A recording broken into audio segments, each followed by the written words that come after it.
also responded to assist. He is the late watch lieutenant in the 4th Division. He is the officer who fired his weapon in this incident. Lieutenant Hogan did not have his body-worn camera activated. The body-worn camera video that you will see will be from the other responding officers.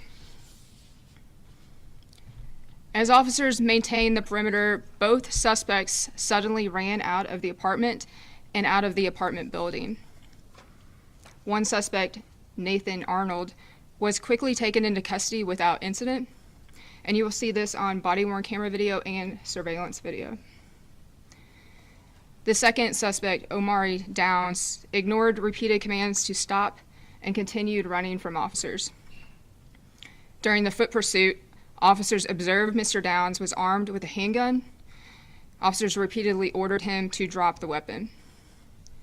You will hear those commands on body-worn camera video, and you will see portions of this on surveillance video.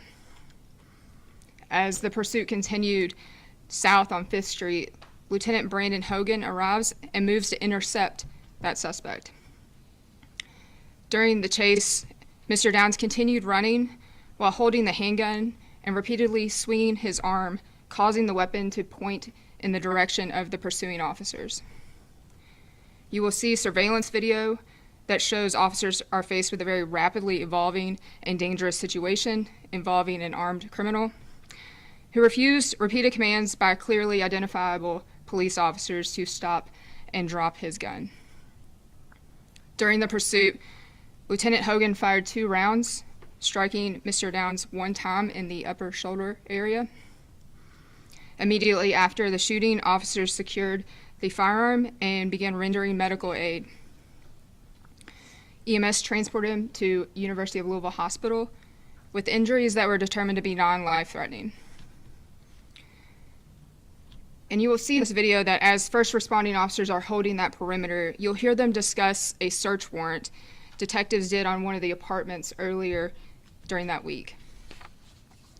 That search warrant resulted in the recovery of a very large quantity of narcotics and 15 firearms, several of which had machine gun conversion devices and some that were stolen. At least one individual who lived in that apartment was arrested after that search warrant earlier in the week.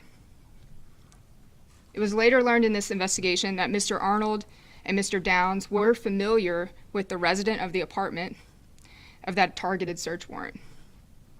Evidence indicates that they believed that person was not home because he was in jail and entered the apartment intending to steal property. Cash and jewelry were recovered from the suspects following their arrest, and interior surveillance video of the apartment captures them searching through the apartment. We will also show portions of that surveillance video. So at this time I will play the video compilation. It takes a little bit for it to start, so please be patient. 911 operator Hughes, where is your emergency? South 5th Street. South 5th Street, a house, apartment, or business? Apartment complex. Is there an apartment number? No, on the ground level outside, there are 2 men breaking in. They just broke by. What's their description? I'm on the 3rd floor. I can't see exactly, but they're covered in all black, and they're climbing in. Okay, you want to do the name and number? Sure. And a phone number? Okay, which side is this? Is the 5th Street side, the North Street side? The North Street side. Well, north side of the building. The north side of the building? Yeah. Okay. We'll send the first available officers out if anything changes, call us back there. Okay, now they're crouching behind the air conditioner unit because there are people walking by, but they're still actively trying to break into the 1st floor. Okay, I'll let the police know. Okay, thank you so much. You're welcome, bye. Wait, we're good.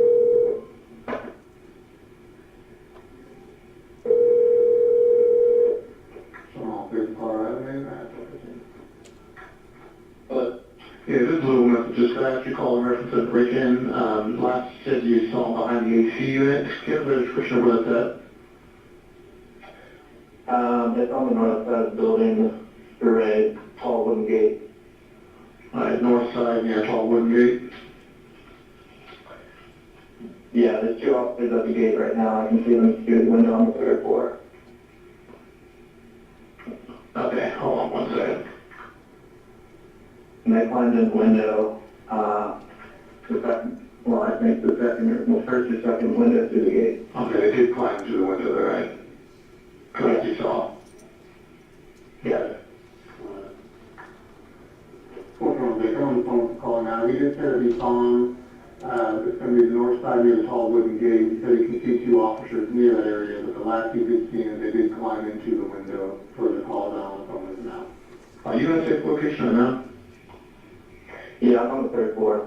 Okay, and you didn't see the exit, correct? The last you saw them, they went inside, right? Yeah, I've been standing at the window, I just couldn't come The out. last they So saw they him might have was been, inside. He did not see anybody. if they're still in the building, that could be the case, but they could have exited through one of two exits on the ground floor. Okay. All right, well, they're obviously there to wait for K9. You just make sure you stay in a safe location for now. Okay. Okay. If you have any other questions, I'm available. Perfect.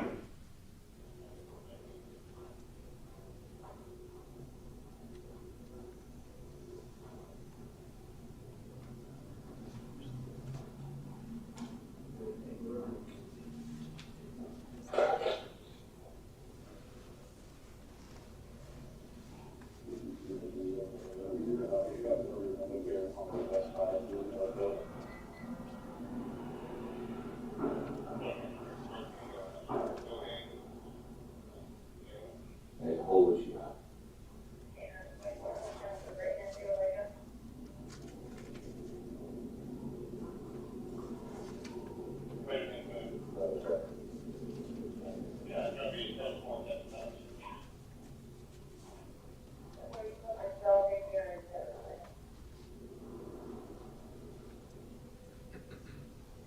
How's your speed?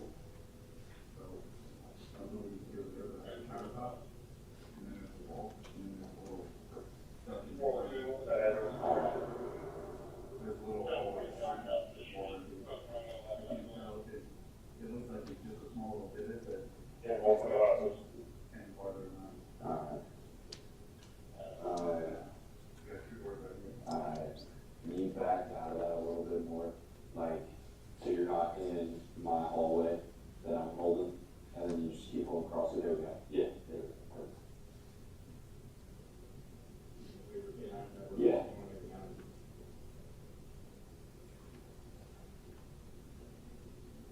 We can make out because they're going over here if they're in there. So.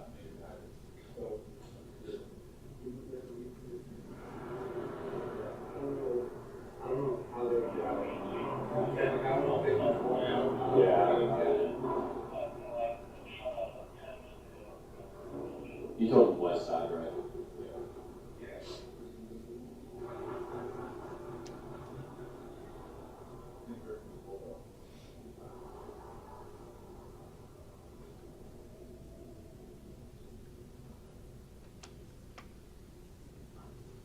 Who?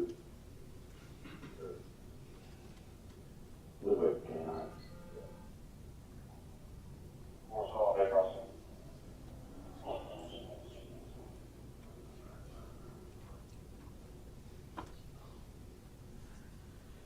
Lord, 22 days. We're even all over the guys that K9 gets you.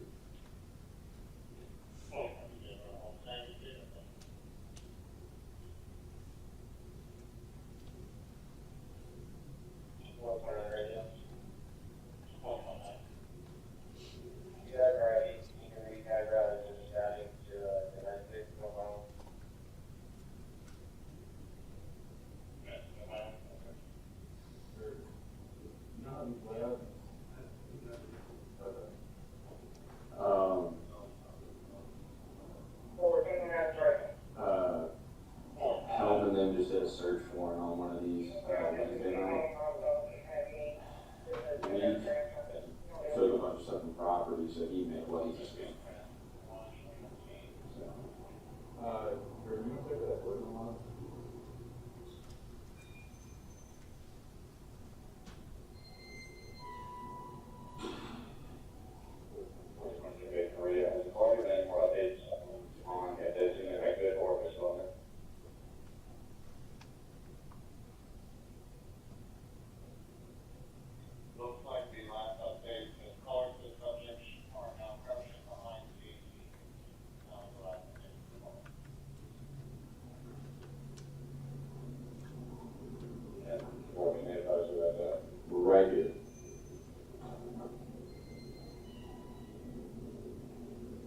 They're right here.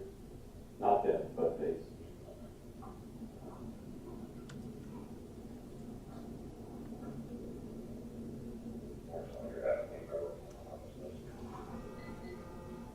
I don't see anybody.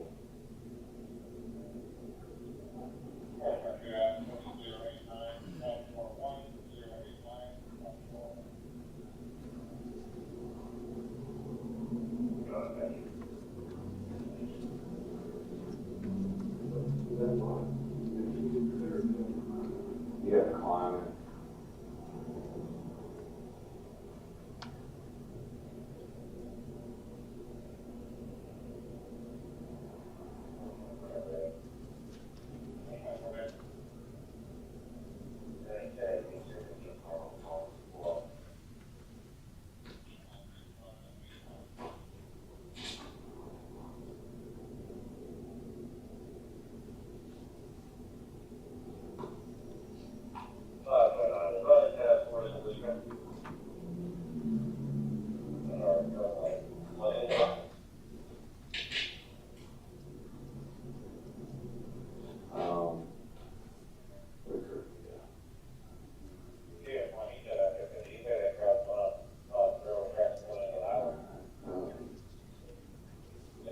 There's all the guys. I'll hold here. We'll show that.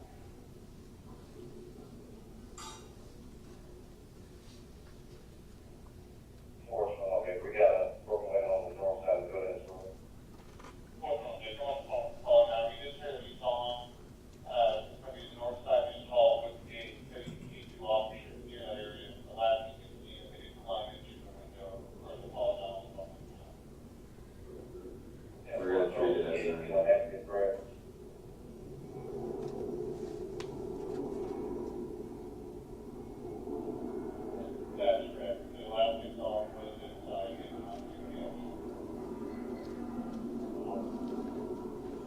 either way, we're gonna treat it like they're in there, so. There's 3 entrances. Hey, man, hey! Hey, don't run back to the building. Some of you better go around the other side.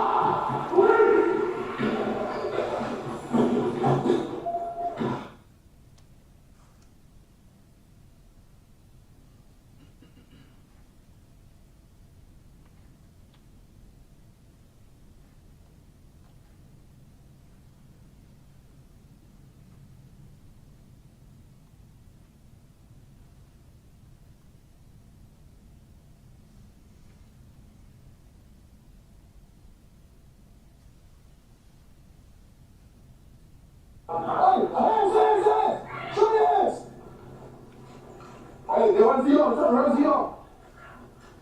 They're running out head shot now. Hey, you see your gun, your gun.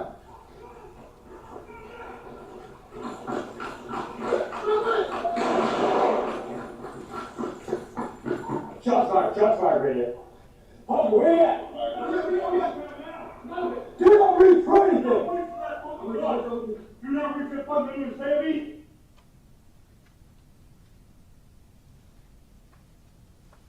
Do not fucking. You fucking understand me. Stop moving.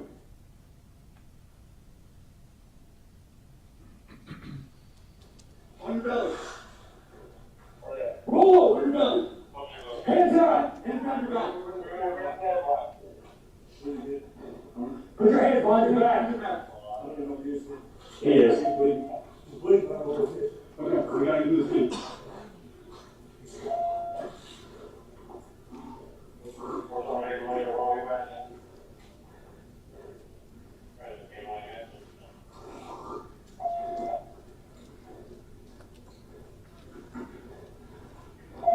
Are you good? Alright, we're 1086 for EMS. We are just south of 5th and York on 5th Street. We've got a male at GSW 1086 for EMS.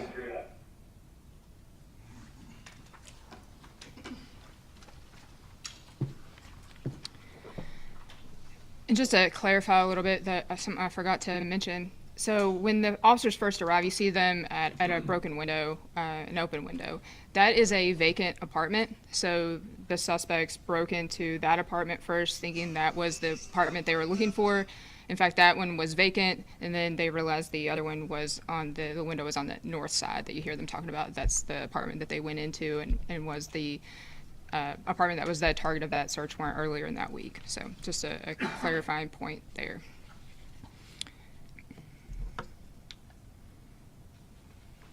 So again, after receiving medical treatment, Mr. Downs was booked into Metro Corrections and charged with burglary in the first degree, as well as fleeing and evading police in the first degree. Nathan Arnold was also arrested and charged with the same. The firearm carried by Mr. Downs was recovered at the scene. This is a photograph of that firearm at the scene, and then that firearm at our crime scene lab. A reminder of our critical incident review process. So all of this has taken place as of now. So there is an on-scene debrief. Within 24 to 72 hours, the officer involved is identified and photos are released. Within 10 business days, the body-worn camera footage is released regarding the incident. And then beyond 10 business days, the Public Integrity Unit continues to lead the criminal investigation into that shooting.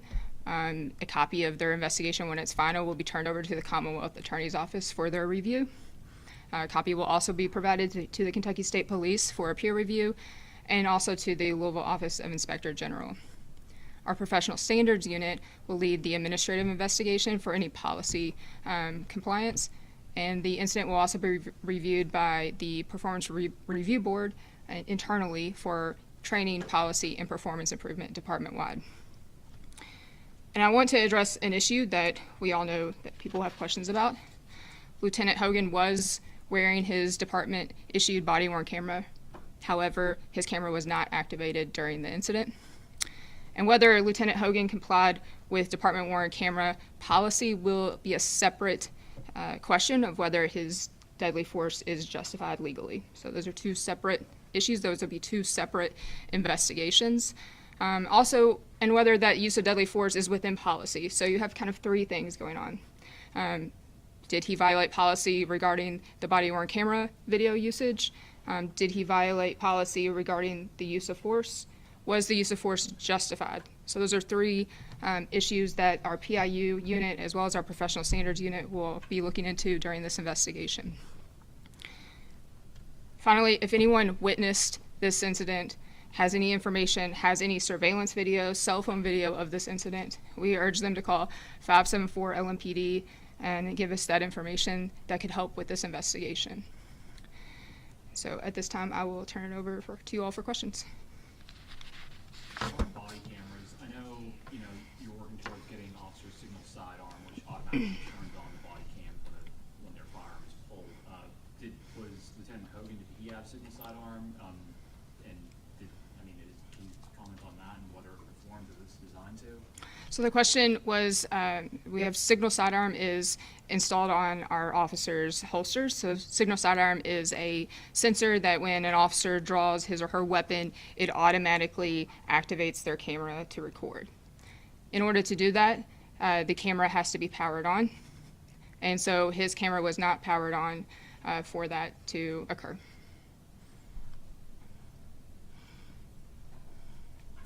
So it wasn't in standby or anything? It was completely off? If the signal sidearm would have activated, the signal sidearm would have activated the camera if the camera was powered on.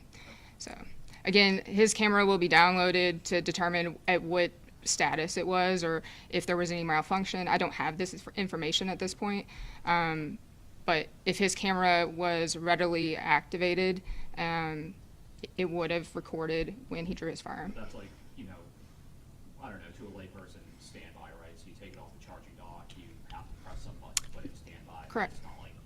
It's not like the active recording. Right. My camera right now that I have is off.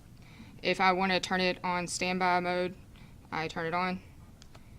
It is now on standby mode. If I were to draw my weapon right now, it would start recording. Okay. Any other questions about the OIS? Yes. Correct me if I'm wrong. You said originally he had non-life-threatening injuries. When did that change? His injuries, the shooting injury, was always non-life threatening from the beginning. I'm not sure what other information you have. He's been transported to jail and released from the hospital, if that's what your question is. Yes, okay. Did you say where he got hit? It was in his shoulder. In his shoulder? One shot or two? He was shot one time in his shoulder. Did he fire the weapon? No.